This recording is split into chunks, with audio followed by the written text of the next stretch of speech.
Relation থাকা অবস্থায় ইবাদত কবুল হয় কি এবং দোয়া কবুল হয় কি? রিলেশন নাম কি দেখেন, এই জিনিসগুলোকে অর্থাৎ এই সমস্ত পাপাচারকে নর্মালাইজ করার জন্য, এগুলোকে ইজি করার জন্য এটা একটা চক্রান্ত। নাম দেয়া হয় প্রেম। এটা প্রেম? তাহলে অসভ্যতা কোনটা? তাহলে বদমাইশি কোনটা? এটা যদি প্রেম হয়। ভালোবাসা, আরে ভাই ভালোবাসা তো ভালো জিনিস। অজাগায়, কুজাগায়, অবৈধ জায়গায়, হারাম জায়গায়, এটা আমার ভালোবাসা হলো কেমন? এটা মন্দ বাসা, এটা ভালোবাসা না।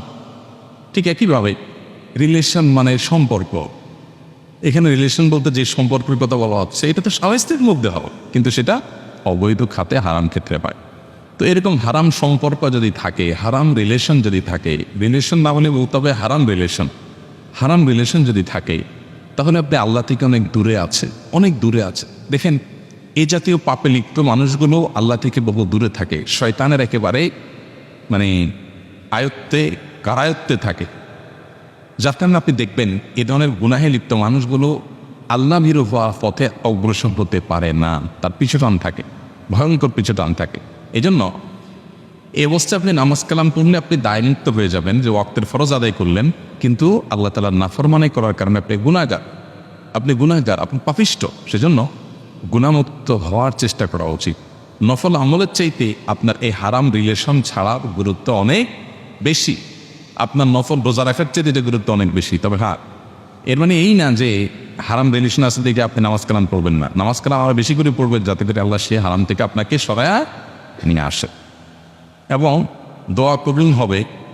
কিন্তু হারামে লিপ্ত, গুনাহে লিপ্ত মানুষের দোয়া কবুল হওয়ার সম্ভাবনা কম থাকে। এজন্য আপনি সেখান থেকে বেরিয়ে আসার চেষ্টা করবেন। তবে দোয়া করলে যে দোয়া কবুল হবেই না একেবারে সেরকম কোনো কথা নেই। আপনি দোয়া করতে থাকবেন, বিশেষ করে সবচেয়ে বেশি দোয়া করবেন নিজের জন্য, যে আল্লাহ আমাকে আপনি হারাম থেকে বেরিয়ে আসার তৌফিক দান করুন। আজকাল এই সমস্ত হারাম জিনিসগুলোকে যে বললাম নরমালাইজ করার জন্য, এখন তো আমাদের দেশে ধরেন এই যে গার্লফ্রেন্ড, বয়ফ্রেন্ড, এই যে কালচারগুলো, শব্দগুলো, এগুলো ব্যবহার করতে মানুষের এখন লজ্জাও হয় না, শরমও লাগে না, সবাই সবাইকে ওপেনলি বলে, তাই না? গার্লফ্রেন্ড বয়ফ্রেন্ড থাকার মানে কি? এর মানে হলো এই লোকটার চরিত্রহীন, লম্পট, হারাম কাজ করে, একটা ব্যভিচারী, কিন্তু সেটাকে কোনো দোষে কিছু মনে করা হচ্ছে না, তাই? নাটক, সিনেমা তৈরি করা হচ্ছে এমনভাবে যে আমাদের দেশে এখানকার মুসলমান বলেন, হিন্দু বলেন, এদেশের মানুষের যে সংস্কৃতি সেটাই তো এদেশের নাটক সিনেমা উঠে আসার কথা। কিন্তু না, ওই পশ্চিমা বিষ সেগুলো আমাদের সমাজে গেলানোর জন্য আপনার এই কালচারগুলো স্টাবলিশড করা হচ্ছে। খুব সিম্পল দেখানো হচ্ছে যে হ্যাঁ, মা বাপ জানে ছেলের গার্লফ্রেন্ড এটা, মেয়ের বয়ফ্রেন্ড এটা, ইজি করা হচ্ছে। অর্থাৎ একটা সময় আসবে যখন হারামকে হারাম বলতেও মানুষ দ্বিধাবোধ করবে। এখন অনেক বেশি এরকম হয়ে গেছে, যেগুলোকে সমাজ এতদিনে এমনভাবে স্টাবলিশড করে ফেলছে, অনেক জায়গায় পর্দার কথা বলতে এখন আনইজি ফিল হয়, কারণ বেপর্দাটাই কি হয়ে গেছে এখন স্বাভাবিক হয়ে।